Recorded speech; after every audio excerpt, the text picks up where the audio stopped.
Hello, everyone. I'm Brian McCoy, co-chair of MnDOT's African American Employee Resource Group. Hi, everybody. I'm Dr. Stone. I'm also the co-chair of the African American ERG here at MnDOT. I'm joined with my fellow co-chair on behalf of the MnDOT African American Employee Resource Group. We are honored and welcome that you decided to celebrate Black History Month with us. So this year, we are proud to present our Black History Month timeline. It's titled The Triumphs and Trials from the U.S. African American Transportation and Travel History. This resource is designed to highlight key milestones, achievements, and the enduring legacy of the Black community, both nationally and within our own organization. We invite you all to explore these moments with us as we honor the past and look toward a more inclusive future. Happy Happy Black Black History History Month. Month.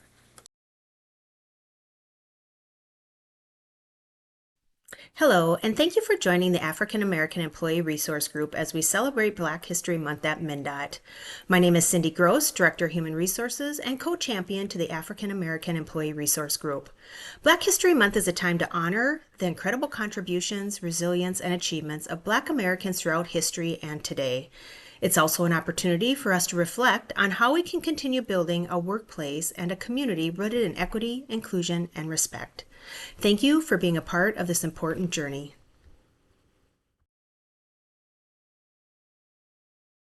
Hi, I'm Michael Baer, Assistant Commissioner for Engineering Services Division and co-champion of the African American Employee Resource Group. February is Black History Month. At MnDOT, we honor the Black innovators and public servants whose contributions have shaped transportation in Minnesota and across the nation. I'm proud to support our African American Employee Resource Group. Please join our Lunch and Learns to learn, reflect, and act towards equity and belonging. Thank you. Hello, MnDOT team members. I'm Nancy Daubenberger. My pronouns are she, her, hers, and I'm privileged to serve as your Transportation Commissioner.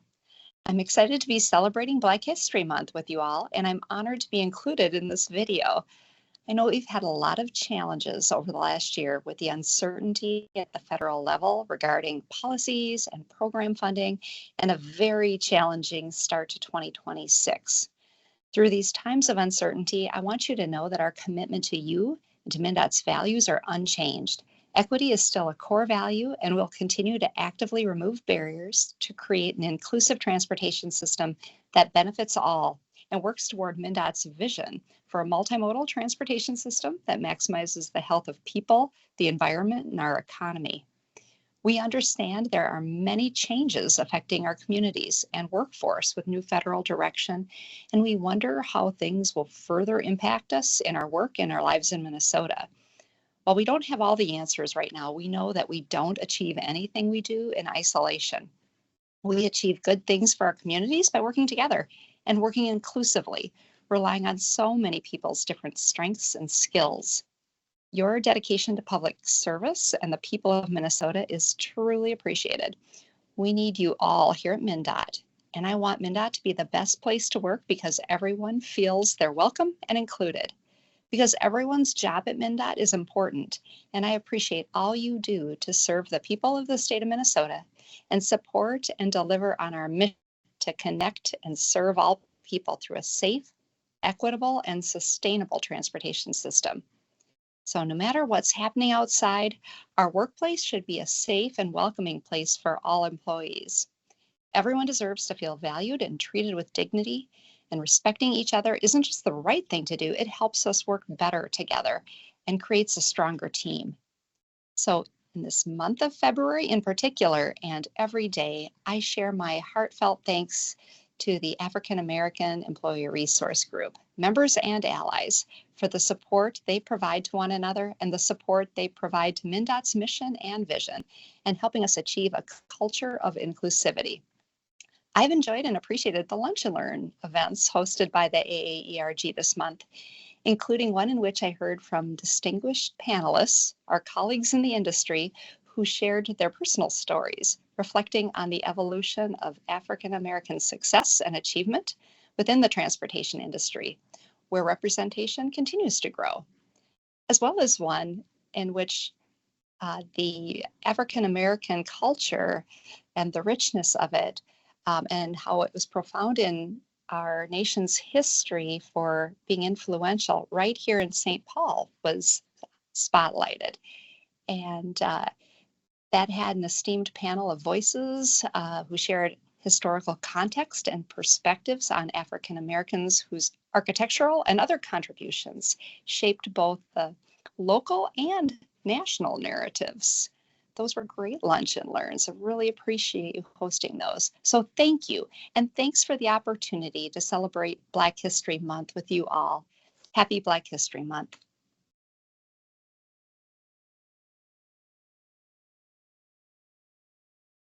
This timeline was compiled by a small group of our resource group members and is not intended to be an exhaustive catalog of every significant person and event in U.S. African American transportation and travel history. The details in this timeline reflect our desire to highlight lesser known figures and events along with more familiar individuals and are not intended to represent the official views of MnDOT or any other state of Minnesota government entity. Lastly, this timeline was written and produced entirely without the use of large language model chatbots, image generators, or other AI tools.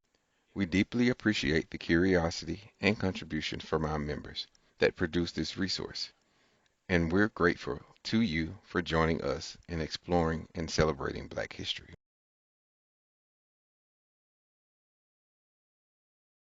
(1619) The White Lion and the Treasurer. Two Dutch privateer vessels commanded by John Jope arrive in what is now Hampton, Virginia, carrying 60 enslaved Africans taken from a Portuguese vessel. These ships are widely considered to be the first known arrival of enslaved Africans in North America. Circa 1780, father of Chicago, John Baptiste Point du Sable, one of the first permanent Black residents of what would become known as the Midwest, establishes a trading post at the mouth of the Chicago River and is now credited as the city's founder. 1798. James Fortin of Philadelphia buys his former employer's sailmaking business and becomes one of the wealthiest, most prominent residents of the city. He is also a staunch abolitionist. 1849. Underground Railroad. Harriet Tubman, a Black female pioneer, escaped slavery through a network of secret routes and safe houses that would ultimately help free over 500,000 other enslaved African Americans. 1858 through 59. Patents denied. Two separate enslaved Black men, Benjamin Montgomery and Benjamin Bordley, both invent new shipping technology, a shallow water propeller and a shipping-specific steam engine, respectively, but are denied patents for their inventions because they were slaves. 1863. Rescued Pilgrims. The steamboats Northerner and Davenport bring 75 escaped slaves from Missouri to Minnesota after rescuing them from their makeshift raft on the Mississippi. At the time, they joined barely 400 existing Black residents of Minnesota. 1895. Stagecoach Mary. After the tavern she opened goes bankrupt because she provided free meals to the poor, at the age of 60, Mary Fields bids on and is awarded work as a Star Route mail carrier, becoming the first African American female mail carrier in the U.S. Armed to protect her parcels, she is given the name Stagecoach Mary because of her preferred mode of travel. However, when the snow is too deep for her coach, she delivers mail by snowshoes. 1897. Railroad car auto coupler. After losing one of his legs in a rail car coupling accident, Andrew Jackson Beard designs and patents an automatic coupling system named the Ginny coupler that is significantly safer for rail yard workers.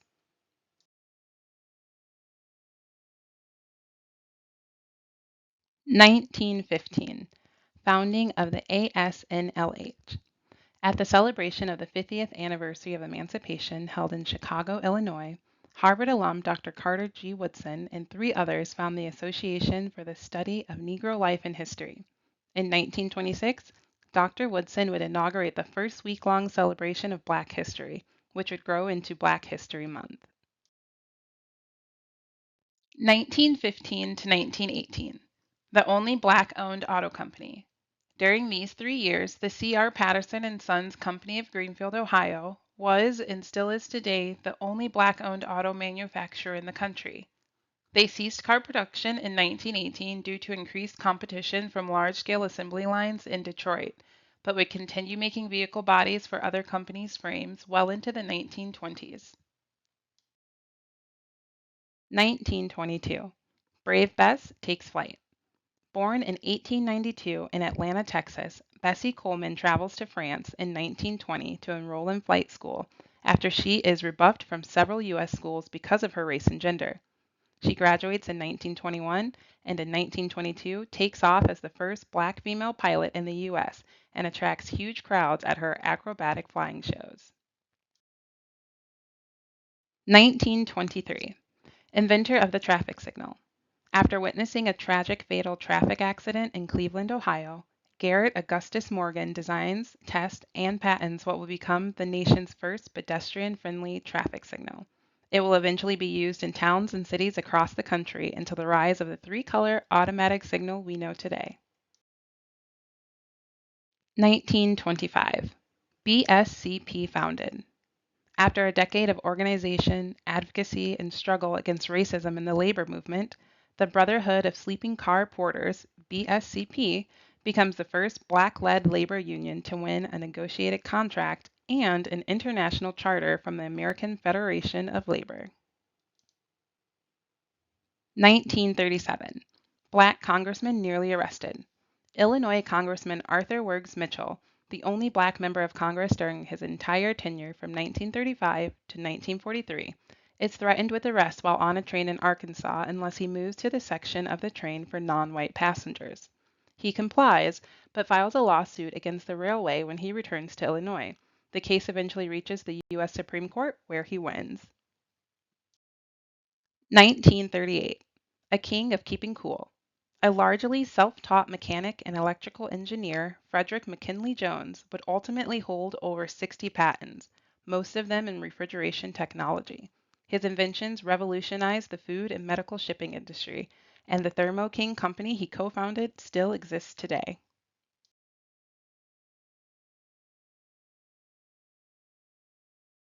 1941. Founding of the Tuskegee Airmen. The inaugural class of 13 Black fighter pilots for the 99th Pursuit Squadron began training at the Tuskegee Army Airfield in Alabama. They were the first Black combat pilots in the U.S., and after 2 years of training, would see their first action in the air over the Mediterranean in June of 1943. 1942. The Alaskan Highway. After 7 months of hard work in rural Canada, 3 newly inducted Black Army Corps of Engineer regiments, the 93rd, 95th, and 97th, comprising more than a third of the total workforce of the project, helped finish the 1,600-mile Alaskan Highway, connecting Alaska to the lower 48 states. 1943. The Mason and the 1264.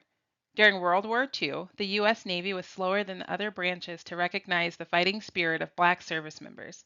But in 1943, the destroyer USS Mason and the anti-submarine vessel PC-1264 became the first Navy ships fully crewed by Black sailors. 1944. Jackie Robinson's court-martial. U.S. Army Lieutenant Jackie Robinson, while returning by bus to his post at Camp Hood near Waco, Texas, was reported to his superior officers when he refused the white bus driver's demand that he sit further back away from a fellow officer's light-skinned wife. His Army superiors court-martialed him when he stood up for himself, but the charges were ultimately dismissed. 1944. A Streetcar for Miss Philpott. Arcola Philpott is hired by the Los Angeles Railway, becoming the first Black and female streetcar operator in that city. The racial integration of the city's streetcar drivers was a major change and was thanks to a concerted campaign by the AFL-CIO, NAACP, and the LA Negro Victory Committee in Major Fletcher Bull Run. 1944. Philadelphia Transit Strike. Faced with a wartime staff shortage, the Philadelphia Transit Company begins allowing Black employees to serve as motormen and conductors when they'd previously only been hired in menial positions. White employees go on strike to protest this and ultimately only go back to work when the President Roosevelt's Secretary of War, threatens mandatory enlistment for all striking transit employees. 1946. Morgan versus Virginia. In a June 1946 ruling, the U.S. Supreme Court rules a Virginia law requiring segregated buses unconstitutional. Although this ruling is based on the Interstate Commerce Clause rather than the Equal Protection Clause of the 14th Amendment, this case was still an important step on the road to the 1954 ruling in Brown versus the Board of Education, which would itself declare segregated schools unconstitutional.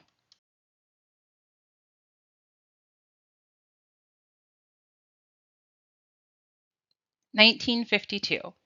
Sarah Louise Keyes. Riding the bus from Fort Dix, New Jersey to her family's home in North Carolina, Women's Army Corps Private First Class, Keyes was told to relinquish her seat to a white Marine.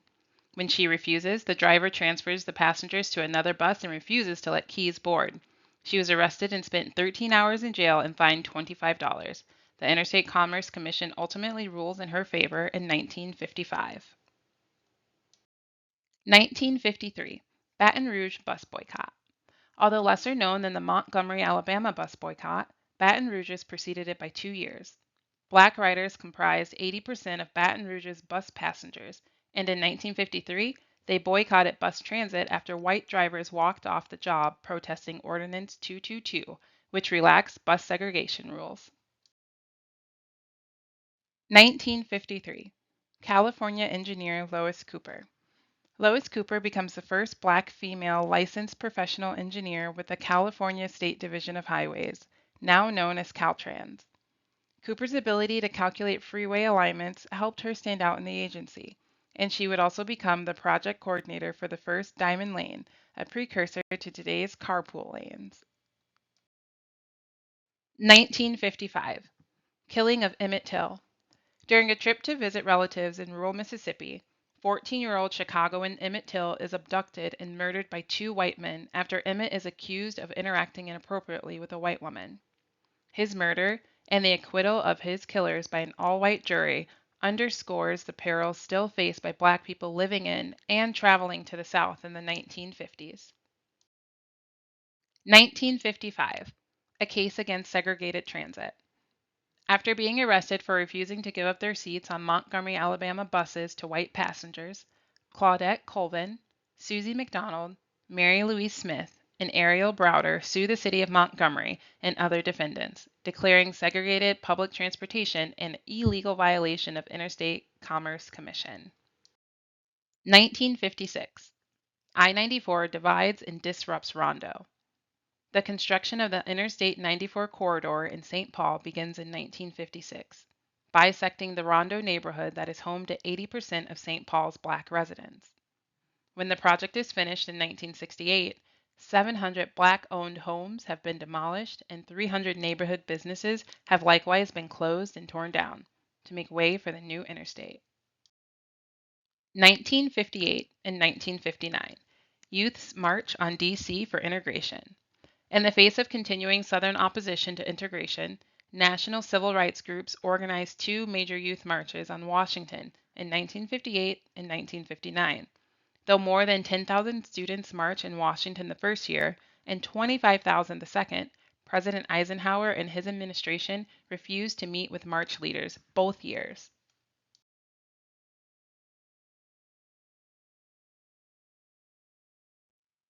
1960. Byaton versus Virginia. In 1958, while returning home to Alabama from Howard University in Washington, D.C., law student Bruce Byaton eats in a whites-only bus station restaurant and is arrested when he argues that past Interstate Commerce Commission rulings allow him to stay. He appeals his case all the way to the U.S. Supreme Court, which rules in his favor. This does little to change transit practices throughout the South. 1961. The Freedom Riders. In response to the continued lack of progress enforcing civil rights laws and transportation throughout the South, young activists began riding buses in the Deep South in racially mixed groups to challenge the status quo. They are frequently arrested under state and local Jim Crow laws, and local law enforcement also often cooperates with white mobs and the Ku Klux Klan to attack the riders. 1966. The Final Green Book. First printed in 1936, by the mid-1940s, the Green Books, named for their author Harlem mailman Victor Green, had become indispensable resources for motorists of color, particularly those who ventured out onto the highways of the segregated South, directing them towards businesses and other destinations sympathetic to Black travelers. Its final edition was printed in 1966. 1967. Meredith Gordian. Both a decorated Olympic athlete and holder of a PhD in engineering physics, Meredith Gordian opens his own engineering laboratory in New Jersey in 1964. Though he would ultimately hold 36 patents, he is most often remembered for inventing the catalytic converter, a vital piece of exhaust filtering technology now found on all cars and trucks. 1967. Freedom House Paramedics. Possibly the first true paramedic program in the world, is launched in Pittsburgh, Pennsylvania as part of the already established Freedom House Jobs program. This program's emergency personnel were predominantly Black men from part of the city that the program served. The program was a major success and established proven practices that are still in use by contemporary EMTs today. 1968. The Safe Bus Company. Originally founded by unofficial jitney operators in the 1920s, by 1968, the Safe Bus Company, Incorporated, was transporting approximately 8,000 travelers each day, and when the city asked Safe Bus Company to provide service to all Winston-Salem residents, it became the largest African American owned and operated transportation business in the world. 1969. Katherine Johnson and the West Computers. Gifted mathematician Katherine Johnson begins working with NASA's predecessor, NACA, in 1953. Still segregated at the time, she and the other West Computers are African American women responsible for testing and verifying spaceflight calculations, crucial to early spaceflight. Her calculations play a pivotal role in the 1969 Apollo mission to the moon.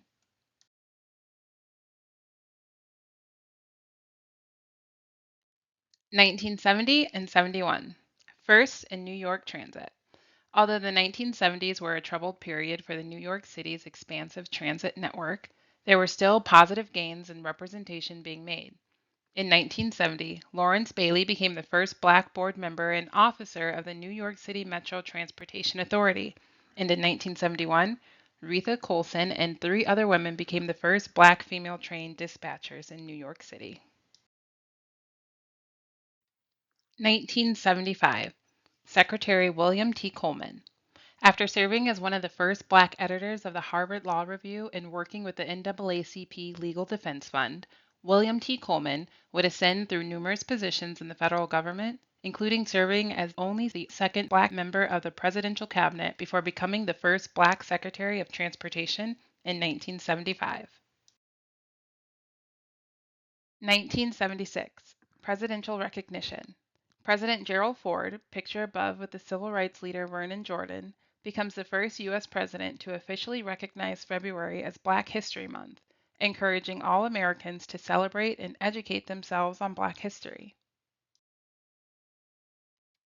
1976. Curley the Engineer. Edwina Curley Justice becomes the first African American female locomotive engineer for the Union Pacific Railroad.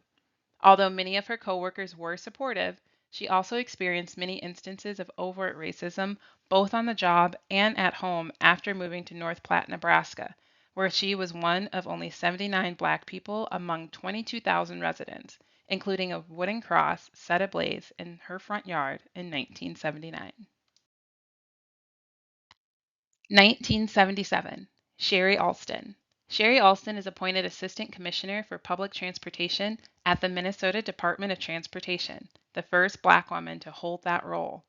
Earlier in the 1970s, Sherry also helps found the Women's Transportation Seminar, now WTS International, a nonprofit advocating for women pursuing careers in transportation.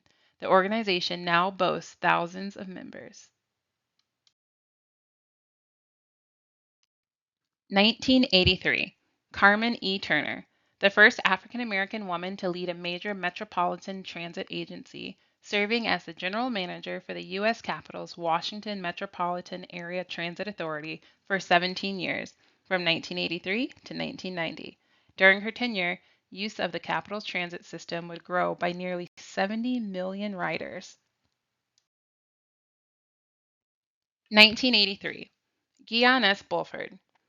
Already holding a Bachelor of Science degree, Bulford would fly 144 combat missions in Vietnam in 1966 and 1967 before returning to the U.S. and receiving his master's and then PhD from the Air Force Institute of Technology.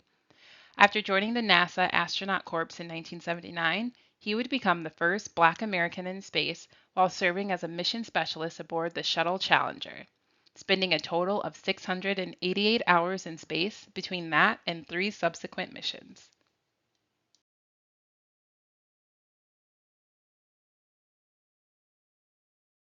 (1986) Dr. Gladys West, mother of GPS. A brilliant computer programmer and mathematician, Dr. Gladys West utilizes some of the world's earliest supercomputers in the 70s and 80s to develop numerous algorithms and calculations that would help produce a more precise model of the Earth's surface and form the foundation of numerous satellite systems that would ultimately become the global positioning system we use today. 1987. Teddy Seymour and his love song. Sailor and teacher Teddy Seymour, born in Yonkers, New York in 1941, is recognized as the first African American to circumvent the globe solo when he successfully arrives back in port on St. Croix in the U.S. Virgin Islands after a year and a half at sea on his 35-foot sailboat named Love Song. During his around-the-world adventure, he made only 12 stops and to escape a near-fatal accident in the Panama Canal.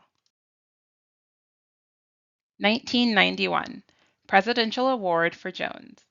30 years after he passed away in 1961, Frederick McKinley Jones becomes the first African American to receive the National Medal of Technology, albeit posthumously, for his numerous contributions to U.S. science and industry.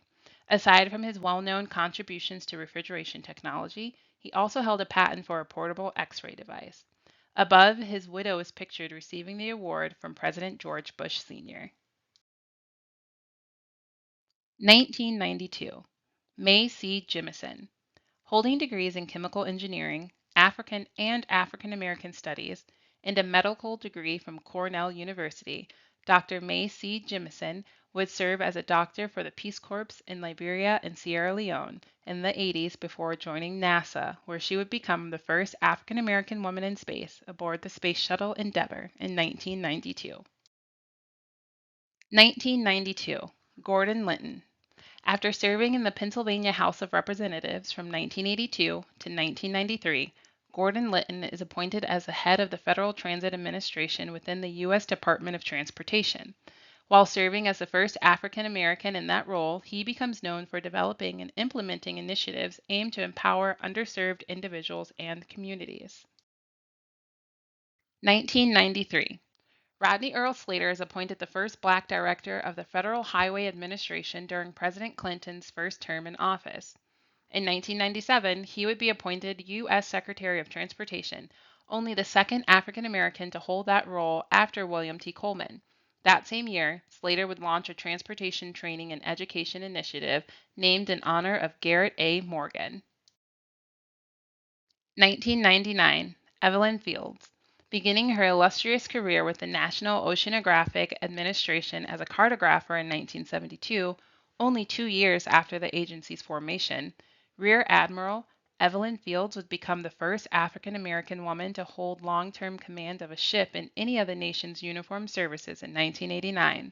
And 10 years later, she becomes the first Black woman to oversee NOAA as its commanding officer.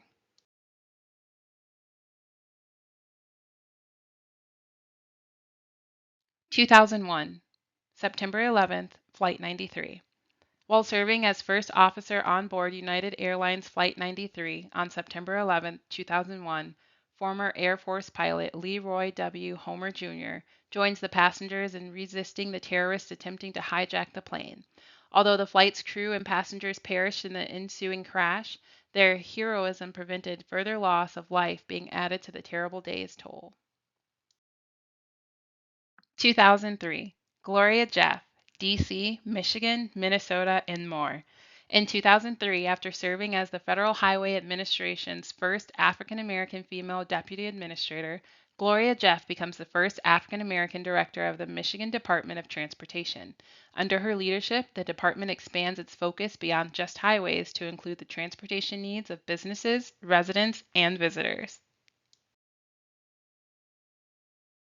2015, Stacey Abrams and the 2015 Transportation Funding Act. Stacey Abrams leads negotiations with Georgia legislators and state leaders among both parties that ultimately results in the $75 million Georgia Transportation Funding Act, signed into effect by Governor Deal in 2015. It is the biggest funding increase for transportation in the state's history at that time. 2021, Dr. Shawn Wilson. A New Orleans native, Shawn Wilson is elected the first Black president of the American Association of State Highway and Transportation Officials. Dr. Wilson also served as Louisiana's Department of Transportation Secretary from 2016 to 2023, and in 2023 he ran for governor of Louisiana. 2022, Gloria Shepard. After more than 2 decades serving the U.S. Federal Highway Administration, Gloria Shepard becomes the agency's first Black female executive director.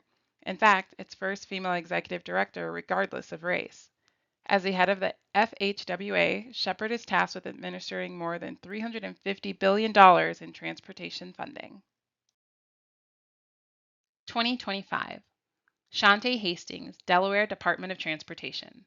Culminating a 25-year career that began when she was hired as a project engineer after graduating University of Delaware with a Bachelor of Civil Engineering in 2000, Shante Hastings is appointed the first African American Secretary of Delaware Department of Transportation, after serving as Deputy Secretary, Chief Engineer, Director of Policy and Performance, and numerous other roles. 2025, Shanetta Griffin. Shanetta Griffin becomes the first African American woman CEO of the Maryland Aviation Administration, which includes oversight of Baltimore-Washington Thurgood Marshall Airport and numerous other regional transportation hubs and networks. Like many Black transportation officials in this presentation, she holds numerous awards, including a Women Who Move the Nation award from the Conference of Minority Transportation Officials.